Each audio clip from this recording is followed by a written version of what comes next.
The great thing about sleeping in the desert is you don't need a roof over your head. This isn't 5-star luxury. At night, it's 5 billion star luxury. Mind you, winter in the desert means cold nights. And so you need a good bedroll like this one, traditional Australian swag.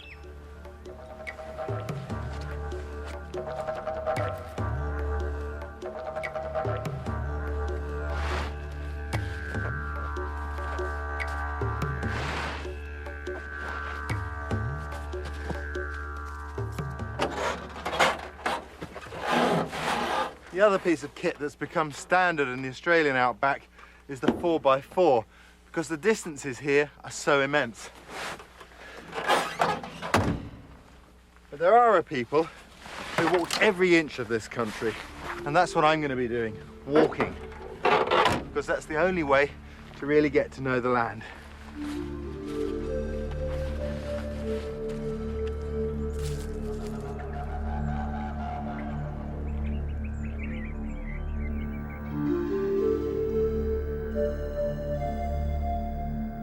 This is the Central Australian Desert, the red heart of the continent. I'm about 350 kilometres south of Uluru, what we call Ayers Rock. Now, because Australia is so vast, the coastal rains hardly ever reach here, so drought is common. Don't be misled by the trees and shrubs you see. They are specially adapted to desert conditions. And over 40,000 years, the human inhabitants have also come to be specialists. I've been invited to go walk about with the Pitjantjatjara people, who are the local Aborigines, or as they prefer to be called, the Anangu.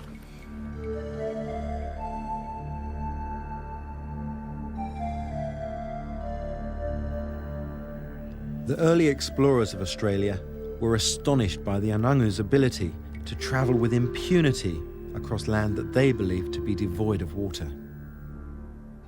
The secret was that their elders had taught them from childhood stories about this landscape that detailed the location of every source of water to be found.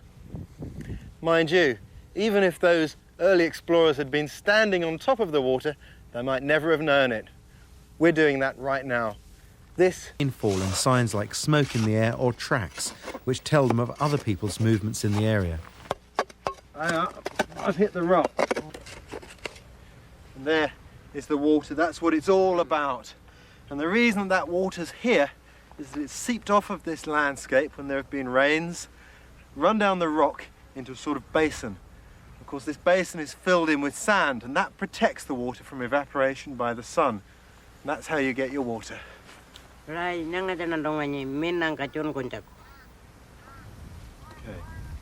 Just like this? Yeah.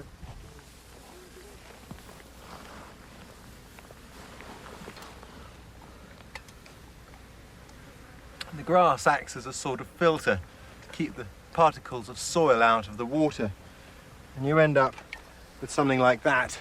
Mind you, given a few minutes, the water will clear itself as the sediment just settles in it. You can't get cleaner water than that. Oh yeah, Wiru. Kapi Wiru.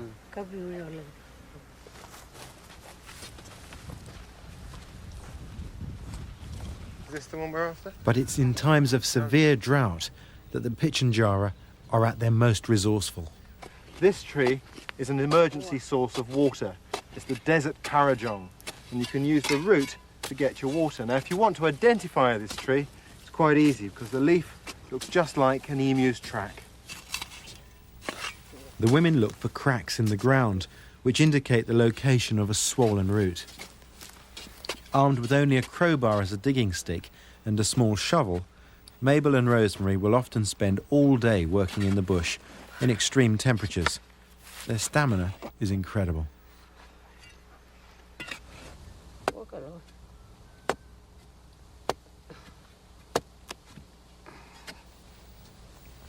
Historically, as in most Aboriginal societies, the women collect the bulk of the food and water.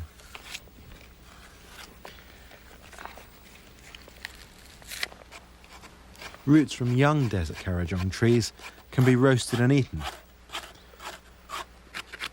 Oh yeah, it's splashing me in the face.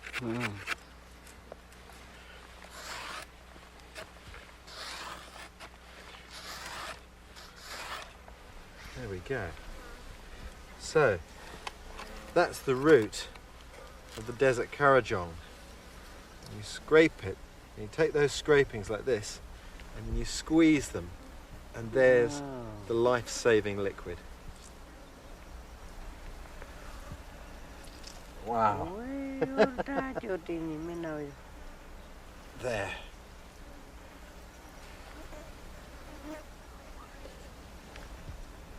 It tastes a bit like raw potato, but there's a lot of water in this root, as you can see. Now, if we were making a journey, we wouldn't peel all of the root like this. We'd just peel it back a little way and scrape down the root to give us enough water for that drink at that time. And then as we went on, we could peel back more and more and more. Fantastic. Brilliant. A lot of digging there.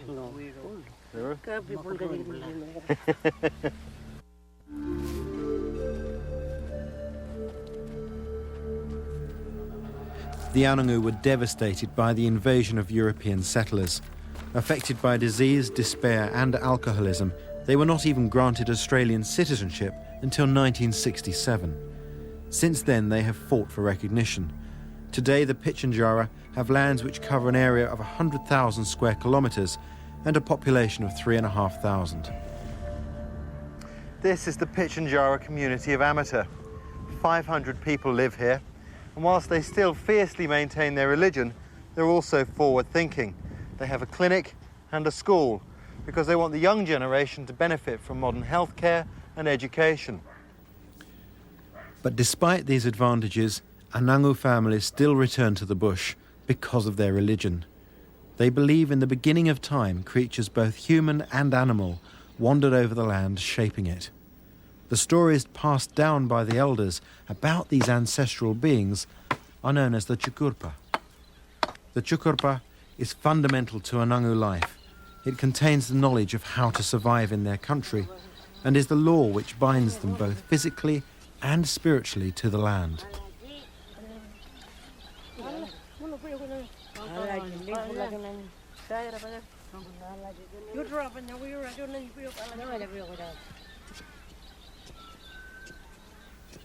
The Wiltshire, made from branches of mulga trees and covered with grass, is the traditional Pitjantjatjara shelter.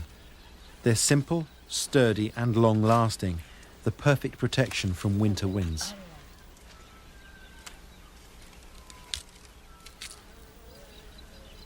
Even when they're not cooking, there's always a fire, and it really helps to keep the millions of flies at bay.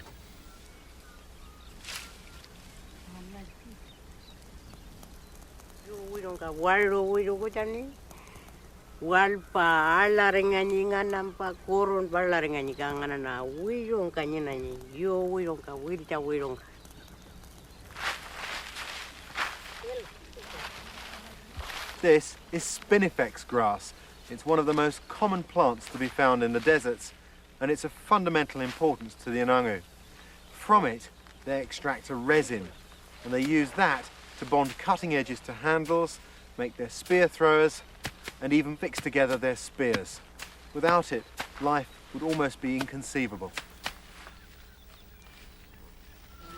The spinifex is repeatedly pounded with sticks until most of the resin has been dislodged from the stems. The mixture of resin and plant fragments is then swept up and is winnowed or yanded to remove extraneous material.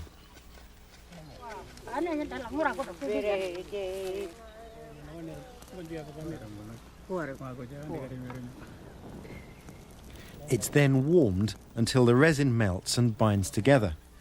The resulting black substance can be repeatedly moulded by heating, and when cooled, sets hard and strong.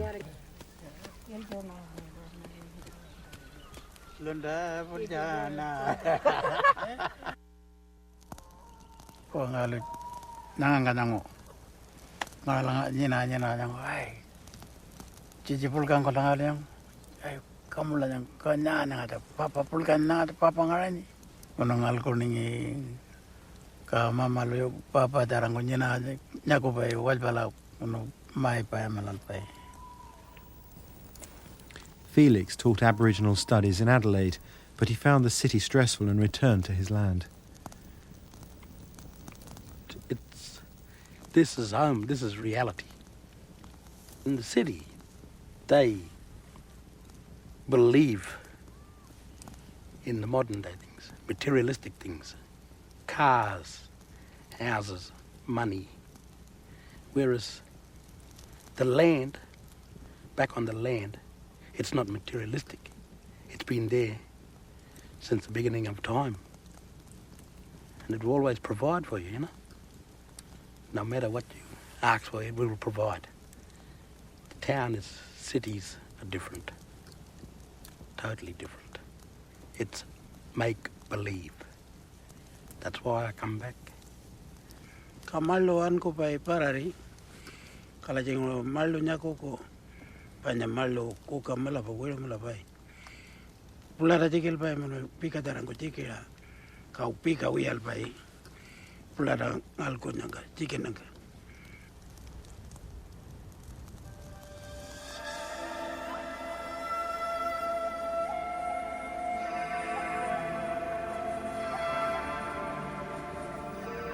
The Chukurpa is their culture, their religion and their law, and this includes strict rules for hunting and the preparation of meat.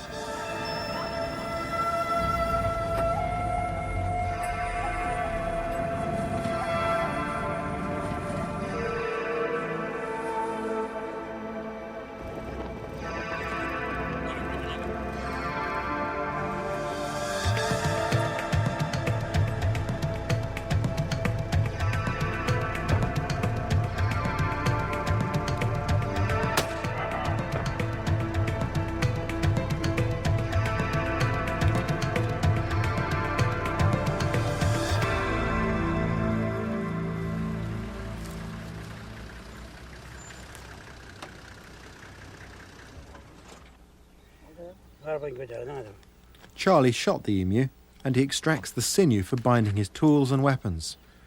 The Chukurpa law dictates how to cook and eat the emu, and that means that Charlie, the successful hunter, can take no further part in the cooking process.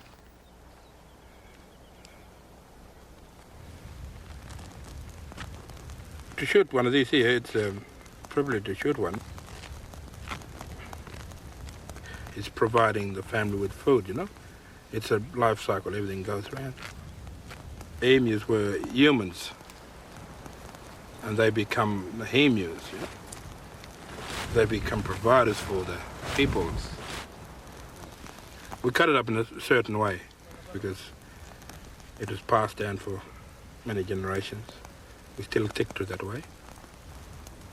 We take the two legs off and we cook that separate. Everything got to be done properly, you know. Are there any things you mustn't do with this meat? Oh, well, you can't use salt or whatever. And what would happen if you did? Oh, well, that's the law. The law says you doesn't eat with salt, and that's what we, you know. You can get killed, or your family can actually be killed, you know. If you break the law? Oh, yeah. That's the Chukurpa. That's the Chukurpa. That's the dream. You're really strong in that area. They catch one of your families, or even yourself can be killed for that. Respect for the chakurpa is so strong that it was difficult for Lee to even talk about it.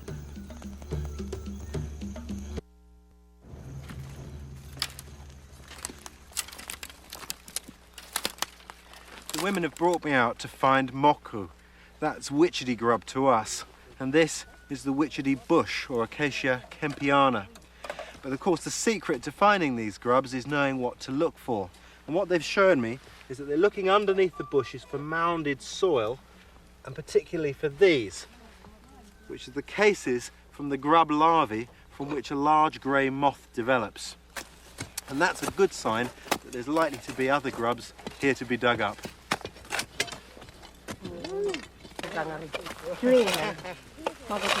Oh yeah, in here.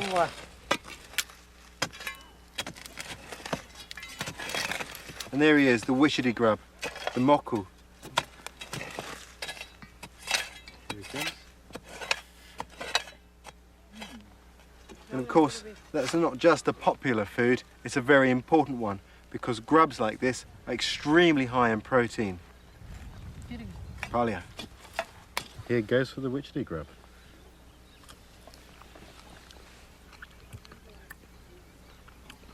Yeah, it's a bit chewy with a soft centre. That's really quite nice. Tastes a bit sort of eggy. Palia. Wirru, yeah. Where's your digging stick? Ant tunnels which connect to a large underground chamber.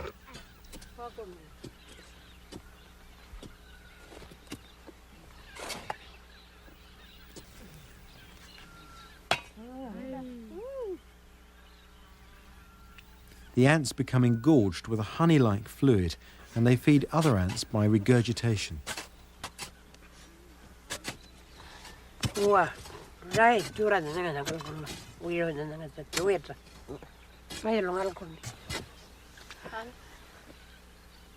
Whoa, it's beautiful. Wirru. Ah, it tastes like liquid barley sugar. Fantastic. Another one?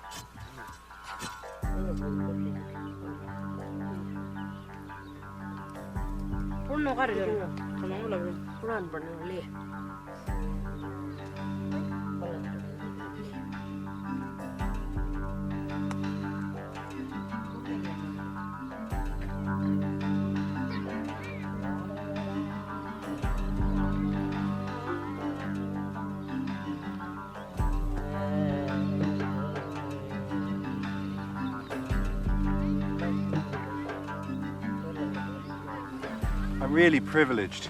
The ladies have painted this canvas for me as a reminder of my time here in their country. But of course, it's more than just a picture. It depicts the landscape itself and the things you find here and stories associated with them. Ngayo find melani ngayo ko jokor ko wanampi nangata wati ko cara nyenang jokor pa nangata anean jokor banean amada langoro wan kara purkaring ko la an konja makere lago nangata na ngayo lo makwal ka dun ngura ngayo ko ngonjoko ngora kalkala ngarani chukurpa min mako jongo chichi ko jara jarango mako mandini min maneno.